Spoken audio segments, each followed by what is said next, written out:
Shalom. Terima kasih kepada para pelayan yang sudah memimpin kita di dalam ujian pada hari ini. Terima kasih juga kepada Bapak Gembala atas kesempatan yang diberikan untuk kita boleh sama-sama mengatakan firman Tuhan dan saya boleh melayani hari ini. Terima kasih buat Ibu Nani Esther yang sudah mengkoordinasikannya, dan terlebih tambah juga terima kasih kepada Tuhan yang kasih kita kesempatan masih boleh beribadah mendengar firman Tuhan. Apa kabar Bapak Ibu sekalian? Luar biasa ya.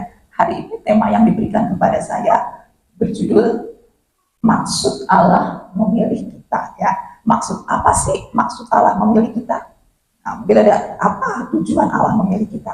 Nah, saya pelajari, saya selidiki, ada maksud Allah memilih kita itu supaya kita hidup kudus dan tak bercacat di hadapannya. Supaya apa? Kudus tak bercacat. Nah, ayatnya kita baca di Efesus 1 ayat 4. Ya, di Efesus 1 ayat 4 dikatakan, sebab di dalam Dia Allah telah memilih kita sebelum dunia dijadikan, supaya apa? Kita kudus dan tak bercacat di hadapannya. Jadi tujuan Allah memilih kita supaya kita hidup kudus tak bercacat ya di hadapan Tuhan. Nah, untuk hidup kudus dan tak bercacat, kudus itu enggak ada salah, enggak ada cacat, enggak bernoda, enggak bercelah. Jadi kudus itu enggak bercacat, enggak bernoda, enggak bercelah, enggak bersalah. Susah atau gampang untuk hidup kudus? Kira-kira susah, siapa bilang susah hidup kudus? Oh, enggak ada, siapa bilang gampang hidup kudus? Ada juga, susah-susah gampang atau gampang-gampang susah. Memang susah kalau mengandalkan kekuatan kita sendiri, kita nggak bisa ya. Setelah manusia jatuh ke dalam dosa, kita dikuasai oleh dosa, kita susah, kita nggak bisa dengan kemampuan, kekuatan kita mau hidup kudus, mau hidup tidak bercacat, nggak bisa. Karena itu Allah sudah melakukan bagiannya terlebih dahulu, yang memberikan kita kemampuan, kemungkinan, potensi supaya kita bisa hidup kudus. Nah, kita pelajari dulu apa yang sudah Allah lakukan supaya memungkinkan kita, memberikan kita potensi sampai kita bisa hidup kudus, kita bisa hidup bercacat. Nah, Allah sudah melakukan bagiannya Allah dulu. Nah, apa yang sudah Allah lakukan? Yang pertama di Kolose 1 ayat yang ke-22 dikatakan, sekarang diperdamaikannya, namanya huruf besar ya, sekarang diperdamaikannya di dalam tubuh jasmani Kristus oleh kematiannya untuk menempatkan kamu apa? Kudus dan tak bercelah dan tak bercacat di hadapannya. Jadi yang pertama Allah memperdamaikan dulu kita dengan dirinya melalui kematian Yesus. Jadi Allah mengirim anaknya, Yesus mati di kayu salib dan dia memperdamaikan kita. Ya, jadi setelah kita datang ke dalam dosa, kita kan seteru sama Allah. Kita nggak berdamai, tapi Allah memperdamaikan. Allah mengirim Yesus. Di sini dikatakan diperdamaikan di dalam tubuh jasmani Kristus oleh kematian Yesus supaya kita bisa punya kemungkinan untuk hidup kudus, tak bercelah dan tak bercacat. Karena yang pertama apa? Allah memperdamaikan. Jadi yang tadinya musuh, Allah memperdamaikan. Allah inisiatif duluan. Dia kirim Tuhan Yesus mati di salib supaya kita bisa berdamai dengan Allah dan kita punya kemampuan bisa untuk hidup kudus dan tidak bercacat. Itu yang pertama, Allah memperdamaikan. Nah, yang kedua, setelah memperdamaikan, Allah juga menguatkan hati. Ya, menguatkan hati kita supaya kita punya kekuatan hati, punya ketetapan, punya keteguhan. Saya mau hidup kudus, saya mau hidup tidak bercacat. Itu butuh kekuatan, butuh keteguhan hati. Kita baca ayatnya ya, di 1 Tesalonika 3 ayat 13. Di 1 Tesalonika 3 ayat 13 dikatakan, kiranya dia apa? Menguatkan hatimu supaya tak bercacat dan kudus di hadapan Allah dan Bapa kita pada waktu kedatangan Yesus Tuhan kita dengan semua orang yang kudus. Dengan semua orang yang kudus, dengan semua orang kudusnya ya, dengan semua orang kudusnya. Jadi yang kedua, Tuhan apa? Menguatkan hati kita. Karena untuk hidup kudus memang butuh apa? Kekuatan hati, butuh keteguhan hati, butuh ketetapan hati. Saya mau hidup kudus. Ada satu keinginan, komitmen, keteguhan, ketetapan hati. Saya mau hidup kudus. Karena kalau enggak, susah. Cenderung kita maunya apa? Berdosa. Kecenderungan kita ada kodrat dosa, maunya aduh, kita bisa salah, bisa dosa, bisa cacat, tapi dengan keteguhan hati, kekuatan hati kita mau untuk hidup kudus. Jadi Tuhan apa? Yang kedua, menguatkan hati kita ya. Jadi Tuhan sudah melakukan duluan. Allah pertama dia memperdamaikan, kedua dia menguatkan hati kita supaya kita bisa hidup kudus. Ini yang Tuhan sudah lakukan. Nah, kita sebagai manusia harus merespon, melakukan juga bagian kita. Tuhan sudah lakukan supaya bisa hidup kudus, kita manusia mesti merespon merespon, melakukan bagian kita, apa yang harus kita lakukan supaya kita bisa hidup kudus dan tidak bercacat. Nah, kita masuk ke slide berikutnya, apa yang kita lakukan? Yang pertama, kita mesti bersedia diperdamaikan, mau diperdamaikan. Kita baca di 2 Korintus 5 ayat 20. Yang dikatakan 2 Korintus 5 ayat 20, jadi kami ini adalah utusan-utusan Kristus, seakan-akan Allah menasihati kamu dengan perantara kami. Dalam nama Kristus kami meminta kepadamu apa? Berilah dirimu didamaikan dengan Allah. Jadi supaya terjadi perdamaian, dua-duanya mesti mau berdamai, betul? Nah, sekarang kan banyak nih yang pada artis-artis, bahkan suka apa? Banyak terjadi perceraian. Saya juga kaget, artis ini kelihatannya akur, nggak pernah ada isu, kok yang ini udah cerai katanya. Kaget juga, ada yang ini, ada tuh tahu cerai. Nah, pada waktu perceraian kan ada salah satu gugat cerai, ya, gugat mau cerai. Nah, pengadilan nggak serta-merta, iya deh, cerai aja. Enggak ya, dia masih coba deh damai dulu, ya, di mediasi, diusahakan upaya perdamaian. Coba berdamai dulu, dikasih kesempatan untuk mereka mau berdamai. Kalau misalnya si suami, ya udah deh berdamai deh, kesian ya, dimana suaminya mau berdamai. Terus istrinya, dipikir-pikir, kalau istrinya nggak mau, aduh nggak ada, sakitnya udah di sini, udah nggak mau damai lagi. Istrinya nggak mau berdamai, udah sisi dia nggak mau lagi, udah istri itu, aduh saya udah najis terlala deh sama suami saya udah nggak mau lagi. Kira-kira terjadi perdamaian nggak? Kalau yang satu nggak mau, enggak jadi, akhirnya tetap digugat, terus lanjut ke proses cerai. Dulu saya waktu masih kerja, saya pernah ngurusin urusan hubungan industrial dengan karyawan. Ya, jadi ada karyawan yang punya kasus-kasus, saya HRD, ayo coba berdamai antara perusahaan dengan si karyawan. Kita mediasi istilahnya ya, terus ada pihak sampai ke dinas-dinas tertentu, sampai keliling ngurusin, waktu itu sampai sempat ke Semarang, berapa kali ada karyawan. Coba deh kamu berdamai, dikasih waktu. Nih, dikasih waktu sekian lama. Udah belum? Dua-duanya ngotot, atau yang satu nggak mau, nggak bisa damai. Supaya damai, kalau tadi misalnya istrinya juga ya deh, udah kesian anaknya ya, kesian ya, akhirnya dia ya udah mau damai. Kalau dua-duanya mau, baru terjadi perdamaian. Begitu juga kita dengan Allah. Allah sudah inisiatif ajak damai, kitanya mesti apa? Bersedia untuk didamaikan. Dengan cara apa? Terima Tuhan Yesus, percaya karena Allah mendamaikan dengan kirim Tuhan Yesus. Kalau kita mau didamaikan, ya kita mesti percaya, terima Tuhan Yesus. Nah, yang kedua, setelah kita mau didamaikan, percaya Tuhan Yesus, itu enggak terus langsung ujuk-ujuk mendadak sing salabim atau toeng gitu ya. Kalau dulu ada air terus berubah langsung hidupnya kudus, langsung kita tidak bercacat apa begitu? Enggak ya, enggak begitu dibaptis, begitu keluar tadinya marah-marah langsung oh haleluya, begitu itu oh udah langsung ramah. Enggak, masih proses. Jadi kita berdua harus apa? Berusaha tidak bercacat. Kata-kata bersama, mesti usaha untuk tidak bercacat. Itu emang gak gampang. Aduh, toto saya langsung sabar, toto saya udah gak marah-marah, toto saya lihat perempuan udah gak nafsu lagi, lihat cewek-cewek, atau aduh yang cowok yang cewek juga, aduh lihat udah gak pengen lagi, lihat belajar apa enggak, tapi mesti berusaha untuk hidup tidak bercacat. Kita baca ayatnya di 2 Petrus 3 ayat yang ke-14. Dikatakan, sebab itu saudara-saudaraku yang kekasih, sambil menantikan semuanya ini, kamu harus apa? Berusaha supaya kedapatan tidak bercacat dan tidak bernoda di hadapannya adalah perdamaian dengan dia. Jadi harus ada usaha. Bilang sama-sama usaha, dia berjuang usaha. Ada satu anak muda ya, waktu itu dia minta konseling, dia ke rumah saya, akhirnya main, dia bilang aduh bu, dia sama sekali gak ada damai, dia suka diomongin orang, dan ada beberapa orang yang udah nyakitin dia, ada yang dari keluarga, ada dari atasan tempat kerja, dia bilang dia kesel, dia marah. Dia kalau udah marah, kayak tanduknya bisa keluar, cakarnya bisa keluar. Serem juga ini, wah, saya kalau udah marah, katanya tanduknya keluar. Kamu sekarang gimana? Ya nggak damai, Bu. Saya nggak damai, saya kesel, saya marah. Terus yang nyakitin kamu gimana? Saya tanya. Nah yang itu, ya dia sih nggak tahu, Bu.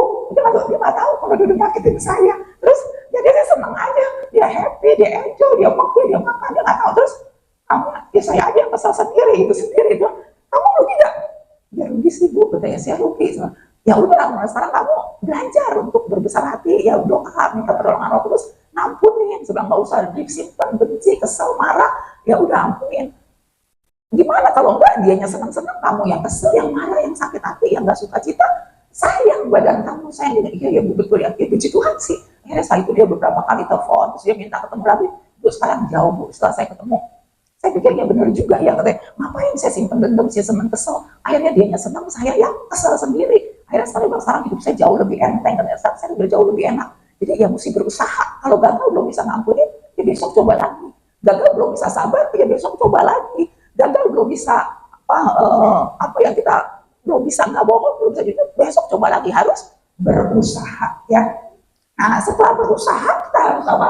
Dengan cara selalu pilih yang baik. Jadi setiap saat di dalam hidup kita selalu pilih yang baik. Nah, yang baik itu yang apa? Di yang keempat dibilang ya yang sesuai firman Tuhan, yang baik yang itu. Ya kita baca dulu ayatnya di Filipi 1 ayat yang ke-10. Filipi 1 ayat 10 dikatakan apa? Sehingga kamu dapat apa? Memilih apa yang baik supaya kamu apa? Suci dan tak bercacat menjelang hari Kristus. Ini supaya suci gak bercacat, tiap hari kita harus pilih yang baik, harus pilih yang baik. Nah, yang baik itu yang seperti apa? Di poin yang keempat dikatakan di Imamat 20 ayat 7 sampai 8, maka kamu harus menguduskan dirimu dan kuduslah kamu, sebab akulah Tuhan Allahmu. Demikianlah kamu harus berpegang pada ketetapanku dan lakukannya. Akulah Tuhan yang menguduskanmu. Jadi setiap hari kita harus pilih yang baik itu yang sesuai dengan ketetapan Tuhan, sesuai dengan firman Tuhan. Karena setiap hari kita dihadapkan pada banyak pilihan, betul? Setiap hari dari kita bangun tidur, coba begitu bangun, pilihannya apa? Berdoa atau ngecek ada berita penting nggak ya? Dan begitu bangun tidur, kadang-kadang kita cek HP dulu atau berdoa dulu? Berdoa di Tuhan, berdoa. Nah, kalau yang sesuai firman Tuhan, berdoa. Tapi kadang-kadang, ya itu buat saya juga sih. Kadang-kadang ada yang penting nggak gitu ya? Kadang-kadang tahu ada yang penting dulu gitu. Siap bangun. Nah, begitu setiap hari itu waktu kita berjalan di depan, waktu kepepet. Pilihannya apa? Jujur atau bohong? Ya, kalau udah kepepet, udah diisi jujur atau bohong. Nah, pilihan. Kalau yang baik, yang sesuai firman Tuhan apa? Jujur. Tapi kenyataannya kadang-kadang kita masih suka bohong. Suka juga ya kadang-kadang mungkin ya, kadang-kadang. Nah, kalau hari Minggu ini pilihan. Mau ibadah atau enggak? Ini puji Tuhan nih, semua udah milih ibadah yang datang hari ini. Bilang kiri kanan, kamu hebat ya, kamu hebat, pilih ibadah ya. Nah, saya punya saudara ya, masih saudara waktu itu kan lama COVID nggak ketemu. Hari waktu ketemu, saya tanya, kamu masih ibadah di situ? Saya kaget, dia bilang enggak. Nah, kamu nggak ibadah online? Hah, online ini sampai berapa tahun? Saya bilang, iya online. Jadi udah keterusan sejak dia nggak pernah ibadah lagi. Jadi udah kebablasan online terusnya. Kita bersyukur kalau ada kesempatan kita mau ibadah, kecuali yang memang kondisi tidak memungkinkan ya Bapak. Tapi kalau masih bisa, kita bisa ibadah, itu pilihan. Terus kalau ada yang ngeselin pasangan kita, pasangan suka ngeselin, ya mungkin anak ya, terus atau mertua atau teman-teman menjengkelkan, pilihan mau marah atau sabar. Nah, kalau yang sesuai firman Tuhan harus sabar. Tapi kenyataannya kadang-kadang ya suka bablas juga ya. Nah, itu pilihan-pilihan. Tapi hari ini kita diingatkan kalau mau hidup kudus, kita harus pilih yang baik. Yang baik itu yang sesuai dengan firman Tuhan. Ya, jadi bagian kita ini yang pertama kita mesti bersedia didamaikan. Percaya Tuhan Yesus. Setelah percaya, terima Tuhan kita setiap hari, seumur hidup sepanjang kita harus berusaha.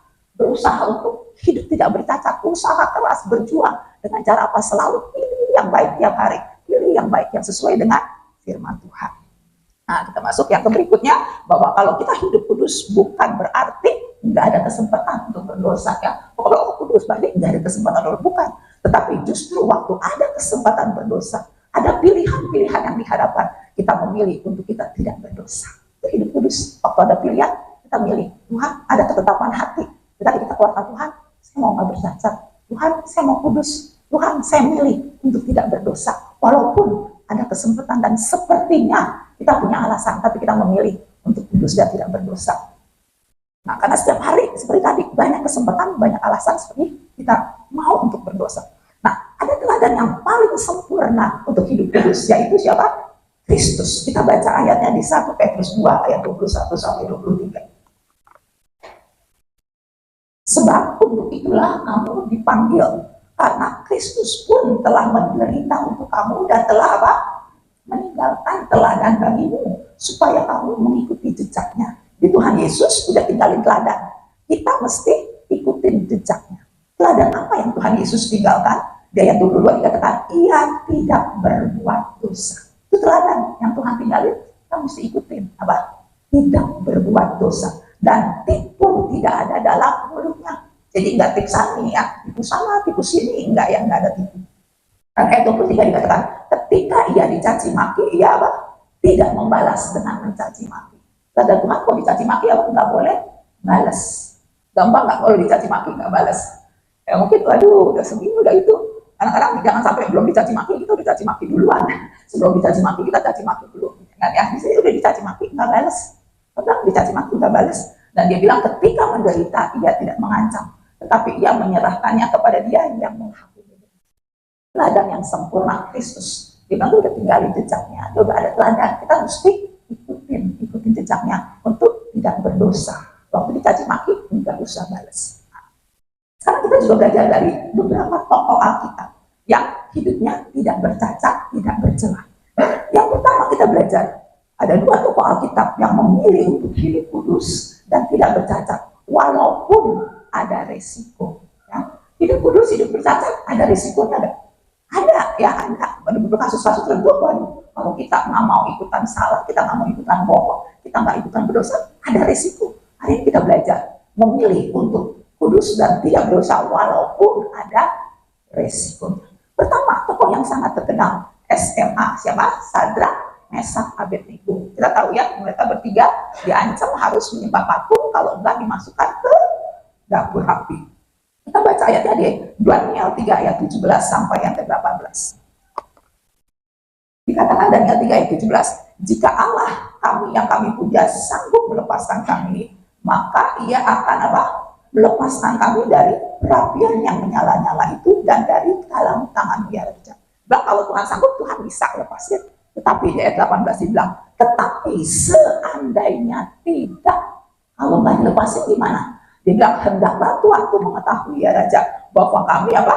Tidak akan memuja dewa Tuanku dan tidak akan menyembah patung emas yang Tuanku dirikan itu. Luar biasa ya, bilang, kalau Tuhan melepaskan kami, Tuhan sanggup bisa. Tapi kalau enggak pun, saya tetap enggak akan menyembah, saya tetap tidak akan memuja. Ini satu apa? Ketetapan hati tadi, kekuatan hati, komitmen. Enggak, walaupun enggak dilepasin, tetap saya nggak mau menyembah. Luar biasa ya. Nah, akibatnya di ayat 19 dikatakan, maka meluaplah kegeraman Nebukadnezar. Air mukanya berubah terhadap Sadrak, Mesak, dan Abednego. Lalu diperintahkannya supaya perapian itu dibuat berapa? 7 kali lebih panas dari biasanya. Ada risiko, akhirnya dipanasin 7 kali dan masuk ke dapur api. Dia tetap komit, enggak, saya nggak mau menyembah. Enggak, saya tidak akan memuja walaupun Tuhan tidak melepaskan. Tetap enggak berdosa walaupun ada risikonya. Nah, yang berikutnya ini temannya juga si Daniel ya. Daniel di Daniel 1 ayat yang ke-8 dikatakan Daniel berketetapan untuk tidak menajiskan dirinya dengan santapan raja dan dengan anggur yang biasa diminum raja. Dimintanyalah kepada pemimpin pegawai istana itu supaya apa ya? Tidak usah menajiskan dirinya. Dia berketetapan. Sekali lagi mesti ada ketetapan. Enggak, saya nggak mau. Jadi kalau mau berdosa, enggak, saya nggak mau. Saya nggak mau suruh berdosa, gitu ya. Dia bilang, enggak, ketetapan, saya nggak mau menajiskan diri. Nah, walaupun resikonya di ayat 10 dikatakan, berkatalah pemimpin pegawai istana itu kepada Daniel, aku takut, katanya nih, ada resiko tak apa? Kalau tuanku raja yang telah menetapkan makanan dan minuman berpendapat bahwa kamu kelihatan kurang sehat daripada orang-orang muda lain yang sebaya dengan kamu, sehingga karena kamu aku dianggap bersalah. Kita jaga kita kalau nggak makan lebih kurus, karena makanan itu bergizi enak. Kalau kamu nggak makan ini, resiko kamu kan kelihatan kurang sehat, gimana kita bisa disalahin? Tapi Daniel apa? Berketetapan nggak mau menajiskan diri. Jadi walaupun ada risiko, dia tetap berketetapan tidak mau berdosa. Seorang suami, ya, kisah seorang suami, istrinya sakit. Dalam waktu yang cukup lama ya, istrinya sakit sampai bertahun-tahun dan sakitnya cukup parah, tapi panjang lama waktunya dan dia tidak bisa melakukan hubungan sebagai suami istri. Nah, menurut penelitian kalau orang yang jarang melakukan hubungan intim dapat meningkatkan resiko apa? Kanker prostat. Nah, kanker prostat kalau lama nggak hubungan intim. Akhirnya dokter ya secara medis, kata dokter secara medis, lebih baik kamu nikah lagi kalau secara medis ya, supaya mengurangi kena prostat katanya. Istrinya juga bilang, ya udah nggak apa-apa, istri juga dia udah sekian tahun, dia nggak bisa, dia nggak berdaya, kesian juga suaminya ya, bilang sebetulnya nggak apa-apa.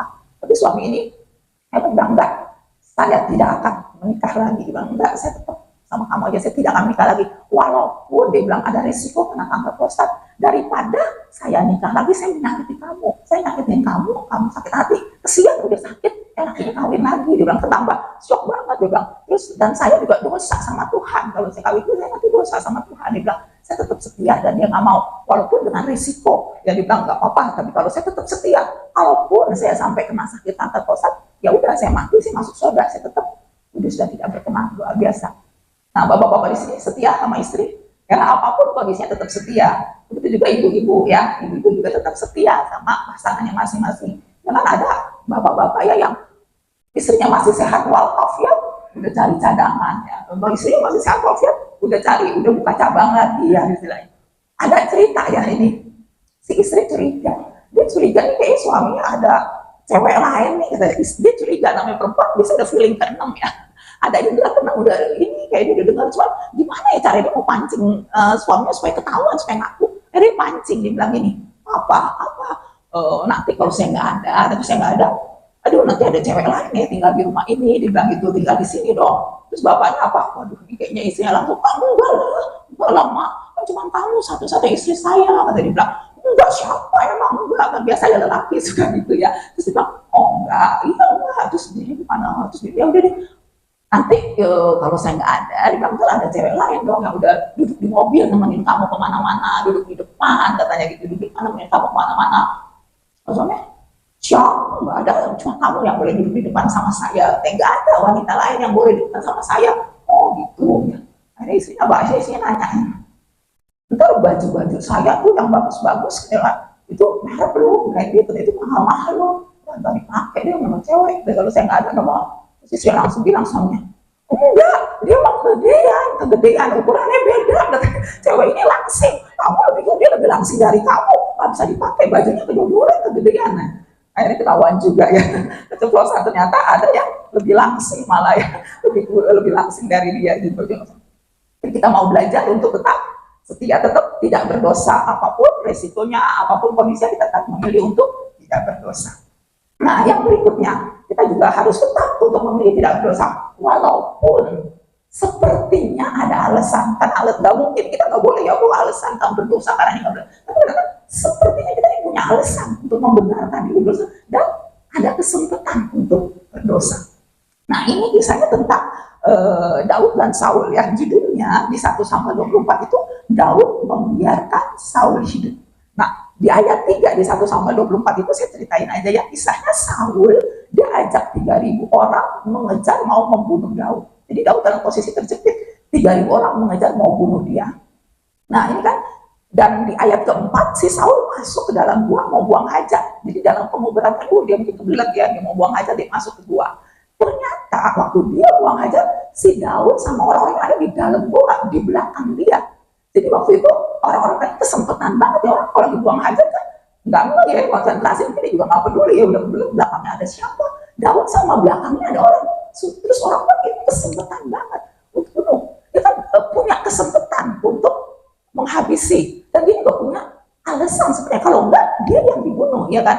Kalau saya nggak bunuh, saya dikubur, saya dibunuh. Seakan-akan dia punya alasan dan dia punya kesempatan. Tapi apa yang dikatakan oleh Daud ya, di ayat yang ke-7 dikatakan, di ayat yang ke-7, lalu berkatalah ia kepada orang-orangnya, apa, dijauhkan Tuhanlah kiranya daripadaku untuk melakukan hal yang demikian kepada Tuanku, kepada orang yang diurapi Tuhan, yakni menjaga dia, sebab dialah orang yang diurapi Tuhan. Ya, Daud bilang dijauhkan untuk aku melakukan yang sedemikian. Dan ayat 8 dikatakan, dan Daud mencegah orang-orangnya dengan perkataan itu, ia tidak mengizinkan mereka bangkit menyerang Saul. Jadi dia nggak boleh, nggak boleh, jangan, walaupun ada kesempatan dia nggak balas. Nah kadang-kadang orang nggak berdosa karena belum punya kesempatan.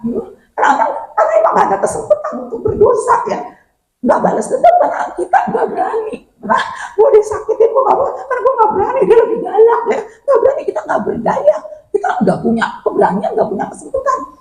Nah ada yang suaminya galak, istri nggak berani balas, kenapa? Kalau nggak dikasih uang belanja, repot juga, makan apa, belanja apa, kalau nggak dikasih uang belanja, dia nggak balas, karena yang suaminya lebih galak. Atau sama mertua nggak berani, suami mertua galak, karena masih tinggal sama mertuanya lebih kaya, masih support ke cucu, ntar kalau mau galak, mau balas, gimana anak cucu nggak berani, ntar diusir, disuruh pindah, gimana nggak berani balas. Atau ada juga yang bosnya galak, kalau kita lawan ntar apa, dipecat ya, ya udah ya aja sekarang cari kerja susah tuh, cari kerjaan susah, ya udah digalakin sama bos, udah diam aja, terima, yang penting tiap bulan terima gajian ya. Itu karena belum itu, terus nggak selingkuh ada, kenapa? Karena nggak punya duit ya, jadi ada bapak nggak suka belum punya duit, begitu kaya, wah begitu ada duit dia ada kesempatan dia selingkuh, karena selingkuh itu butuh modal, betul bapak-bapak, ibu-ibu, bapak ibu-ibu betul, kalau nggak ada duit orang yang nggak mau diselingkuhin ya, ngapain gitu ya, nggak butuh modal. Jadi kenapa nggak selingkuh? Karena belum ada uang.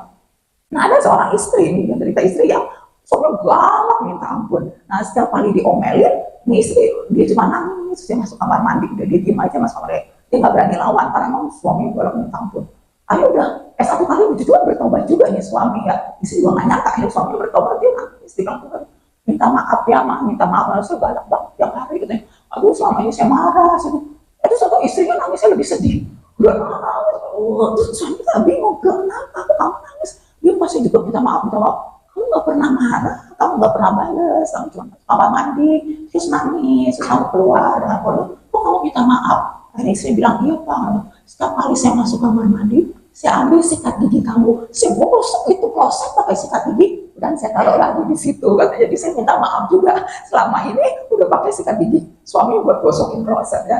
Akhirnya dia ternyata dia balas juga ya. Nah, hari ini kita mau belajar bahwa tidak akan melakukan dosa walaupun apa ada alasan, ada kesempatan memilih untuk tidak berdosa. Susah atau gampang? Nah, kadang-kadang pas punya kesempatan nih, bumbung nih ya, udah itu kita mau belajar hari ini ya, sama-sama belajar. Nah, yang berikutnya kisah ini yang sangat terkenal. Terakhir siapa? Yusuf ya. Yusuf mungkin kalau dia di Jakarta namanya Ucup ya.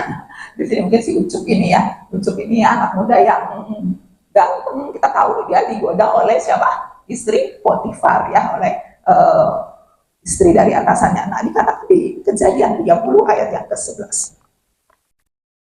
Dikatakan pada suatu hari masuklah Yusuf ke dalam rumah untuk melakukan pekerjaannya. Sedang dari seisi rumah itu apa? Seorang pun tidak ada di rumah. Lagi nggak ada orang. Oleh itu kesempatan, nggak ada orang, nggak ada yang tahu. Ya, lalu di ayat ke-12 dikatakan, lalu perempuan itu memegang baju Yusuf sambil berkata, apa, marilah tidur dengan aku.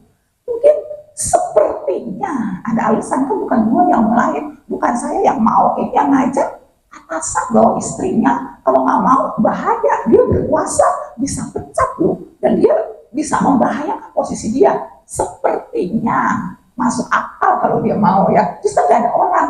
Nah tetapi apa yang Yusuf lakukan?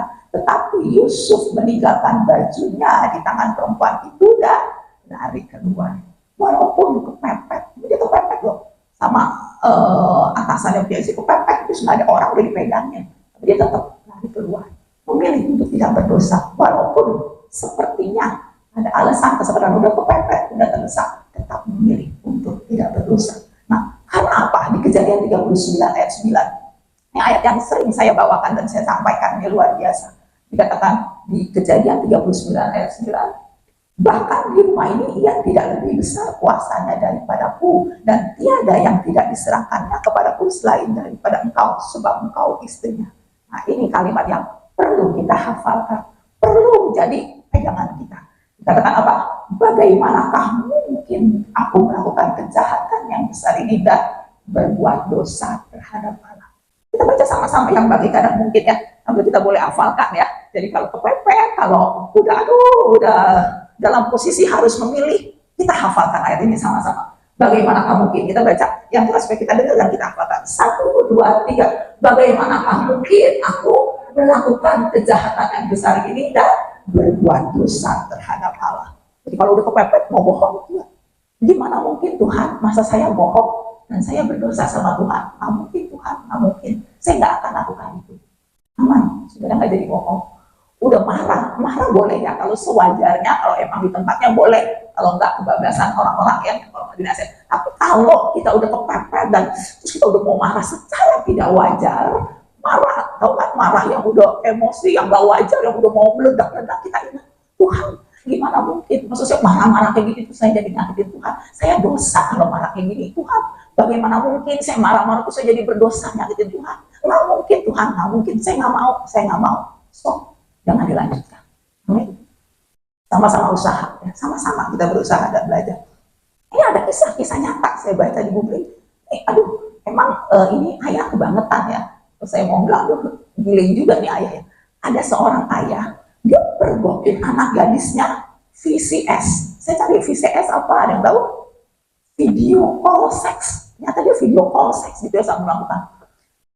Terus papanya masuk kamar, ketangkep anaknya sedang melakukan video call seks dalam keadaan yang sangat memalukan ya. Dan si ayah bukannya ngelarang, bukannya bilang suruh stop, dia malah pakai kesempatan itu, dia ancam anaknya suruh hubungan sama dia. Ayah kandung, anak gadisnya 15 tahun. Gede banget. Jadi ada kesempatan, bukannya nggak bilang lagi, bablas, dia ambil kesempatan, dia lakukan dosa. Dia ancam anaknya, ayo minta dilayani oleh anaknya 15 tahun. Dan kalau anaknya nggak mau, dia ancam mau dilaporin ke mamanya. Padahal mamanya kan ya istrinya dia juga ya. Ini waktu ini gila juga nih bapak ya. Akhirnya gitu. Jadi ada kesempatan orang-orang jadi berdosa. Nah kadang-kadang berdosa belum ada kesempatan, begitu ada kesempatan dia sikat juga anaknya. Jangan ya, kita mau belajar hari ini Tuhan, yang ketetapan saya mau kudus, saya mau tidak bercacat di hadapan Tuhan. Dan ada satu kisah lagi, soal tadi soal seks itu masalah keuangan. Ya, ada tukang servis handphone ya. Jadi ada tukang servis handphone waktu itu si korban benerin handphonenya ya. Jadi si korban benerin waktu HP-nya rusak, si pelaku dia cek kan benerin, kok dia bilang M-bankingnya pas kebuka dia lihat duitnya banyak. Dia lihat duitnya banyak. Ini kejadiannya 23 Oktober 2024 di Bali. Akhirnya dikatakan diembat duitnya 88 juta. Dia bisa tahu PIN sama passwordnya waktu dia buka email. Jadi dia buka emailnya lagi ketahuan dia nama passwordnya, dia lihat M-Banking duitnya banyak. Akhirnya dia muncul, lihat dia lihat ini kesempatan. Dia lihat ada kesempatan untuk bisa ngembat duit orang. Dia embat 88 juta, terus dia pakai buat apa? Deposit judi online. Dan judi online ternyata kalah. Ini kita.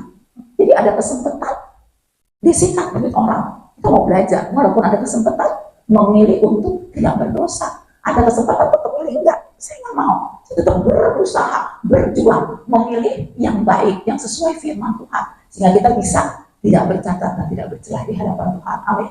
Karena memang setiap hari dalam kehidupan penuh kesempatan untuk berdosa, penuh kesempatan untuk melakukan yang tidak baik. Dan kita mau belajar berketetapan hati untuk tidak berdosa. Nah, kisah terakhir waktu saya masih kerja ya. Waktu saya masih kerja, saya urusin ekspedisi, ya, kirim barang-barang ke cabang-cabang. Banyak yang dikirim, setiap hari selalu ada kiriman ke berbagai cabang, karena kan saya di BCA cabangnya banyak ya, jadi setiap hari kirim dokumen ke seluruh cabang. Terus biaya ekspedisinya tinggi, mahal, setiap bulan ada tagihan mahal. Tapi waktu itu saya bilang, deh, ini segini gede, gitu. Kalau saya sebetulnya bisa minta itu kali diskon. Akhirnya saya bilang ke ekspedisi, Pak, kasih diskon dong, kan kita banyak omsetnya, begitu. Terus ekspedisi bilang, ya udah mau buat ibu aja diskonnya, nanti kita kasih 10%, minta nomor rekening ibu katanya. Kan dia pokoknya tiap bulan begitu ada tagihan otomatis 10% masuk. Nggak ada yang tahu, nggak ada yang tahu. Banyak kok yang itu katanya. Banyak, oh gitu? Iya nggak apa-apa. Banyak bilang, enggak lah saya bilang. Saya minta buat perusahaan, bukan buat saya. Kalau kurangin biayanya, jadi saya akan transfer dari perusahaan dikurangi 10%. Enggak katanya. Aja, ini nggak ada yang tahu. Banyak yang kayak begini dia bilang. Sebab nggak apa sebab itu. Terus bilang, kalau ibu mau udah beres. Mulai bulan ini aman 10%. Tapi kalau ibu mau minta buat berusaha, ibu bikin surat deh katanya gitu lah. Itu malah dipersulit ibu bikin surat. Kalau suratnya kita ajukan katanya ke pimpinan manajemen saya, kata manajemen, kita kalau disetujui baru kita potong. Ya udah nggak apa-apa, akhirnya udah saya bikinin surat dan disetujui emang 10%. Tapi buat perusahaan ya. Nah, tapi ya Tuhan tetap pelihara ya.